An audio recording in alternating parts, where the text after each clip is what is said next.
Salut à tous et à toutes et oh mon dieu, j'ai des jambes. Je disais donc, aujourd'hui on va parler de la méta post-pot, et il y a encore un problème de traduction. Alors, non, en fait, pas vraiment au final, mais bonjour peut-être? Oui, bonjour.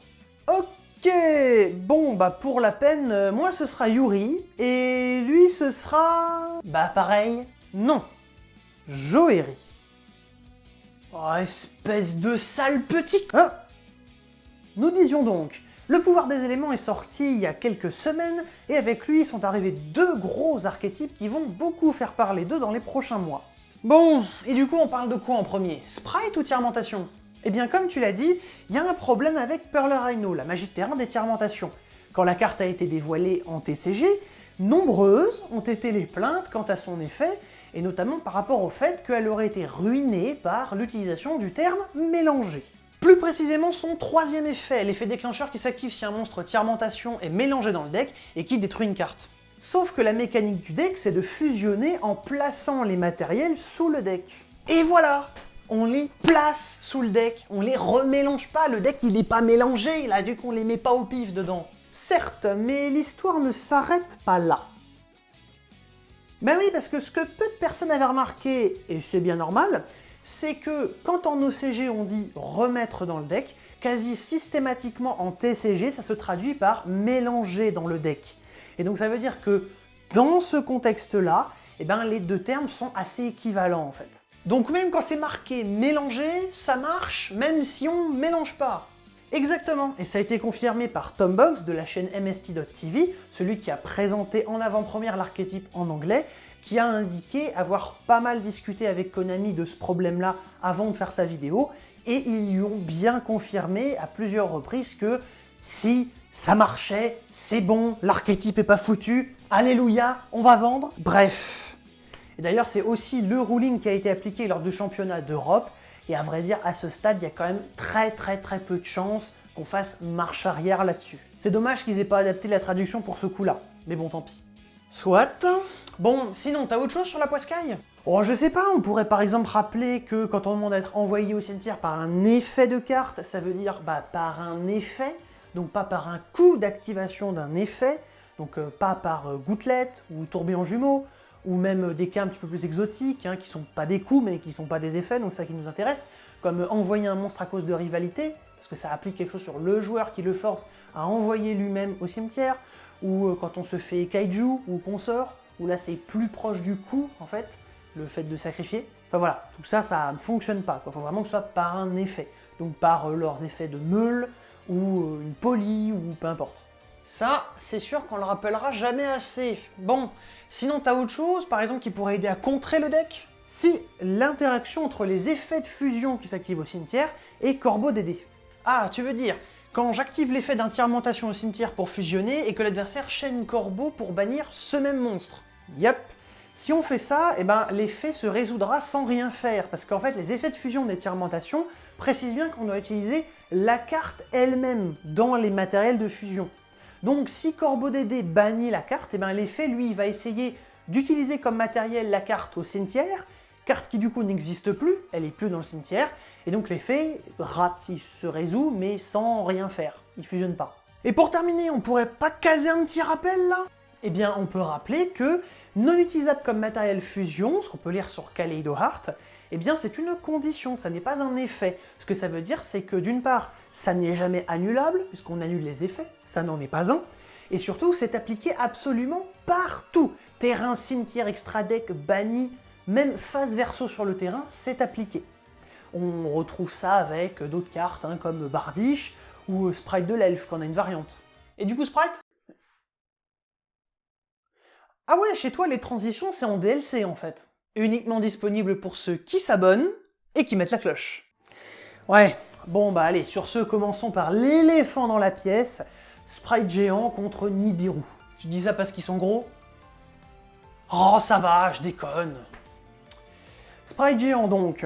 Son effet qui permet d'invoquer spécialement un monstre de niveau 2 depuis le deck et qui place également une restriction sur les invocations spéciales des deux joueurs, leur interdisant d'invoquer spécialement autre chose que du niveau 2, rang 2 ou Link 2. Donc ça empêche Nibiru? Alors, globalement oui, et même pas que, parce que même Gamma par exemple c'est pareil, vu qu'il doit aussi invoquer le pilote, et ben là c'est plus possible. En revanche, on peut toujours chaîner Nib ou Gamma à l'activation de l'effet de géant. Parce que la restriction fait partie de l'effet et n'est donc appliquée qu'au moment de sa résolution si l'effet n'a pas encore été annulé, c'est ça? Bingo! Mais d'ailleurs, tant qu'on parle de ça, il détache à la résolution, lui, je crois.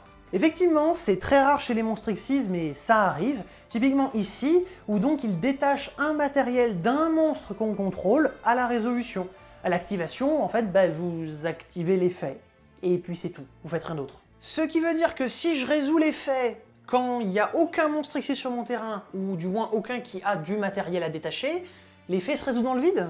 Alors, pas tout à fait. En fait, si vous ne pouvez pas détacher à la résolution, vous n'invoquez pas non plus depuis le deck, mais la restriction, elle est indépendante. Donc du moment que vous résolvez l'effet, qu'il n'est pas annulé, la restriction s'applique. Maintenant, si tu le veux bien, on va... Évidemment que je veux bien, c'est toi qui écris mes lignes. Mais chut, faut pas le dire.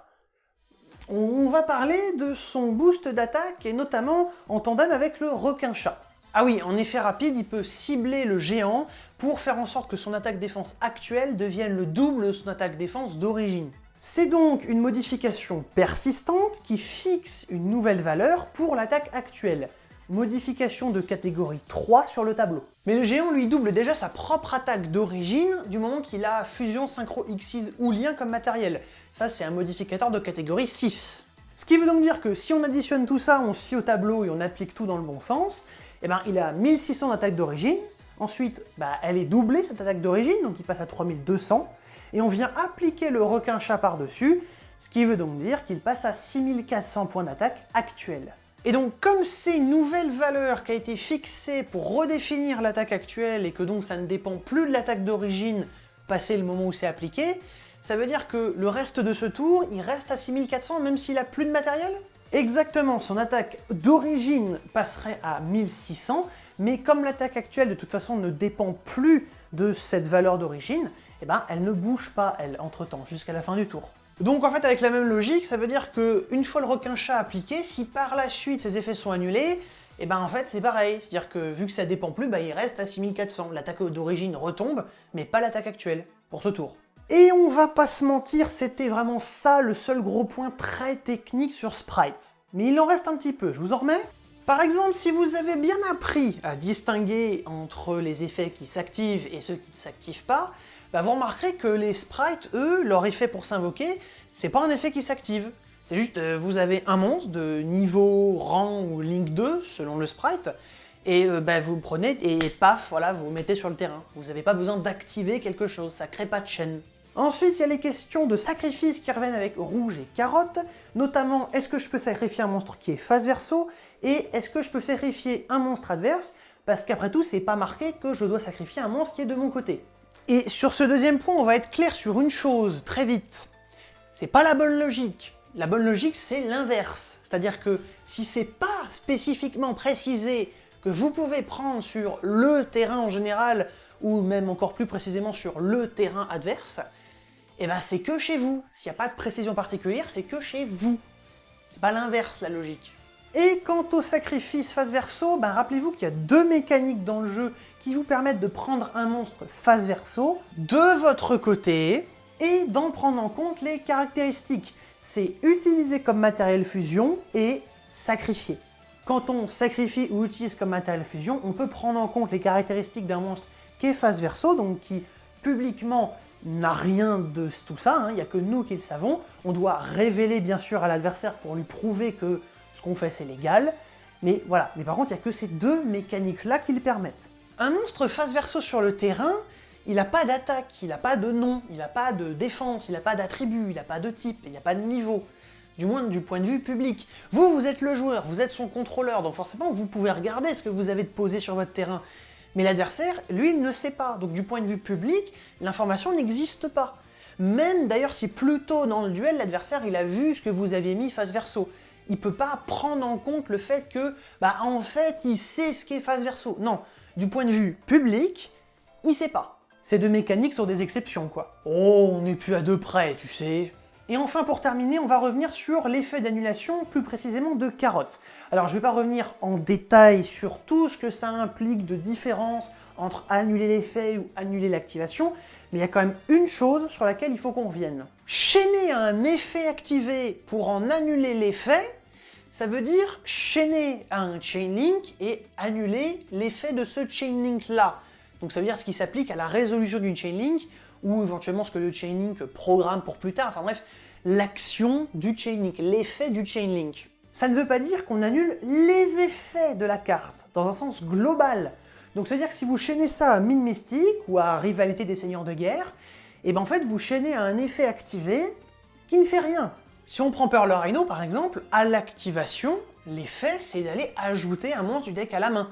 Donc si vous chaînez à ça et que vous annulez sans détruire la carte, et ben il y a juste ça que vous allez stopper, mais le reste des effets est toujours actif et utilisable. Ce ne sont pas ceux-là que vous avez annulés.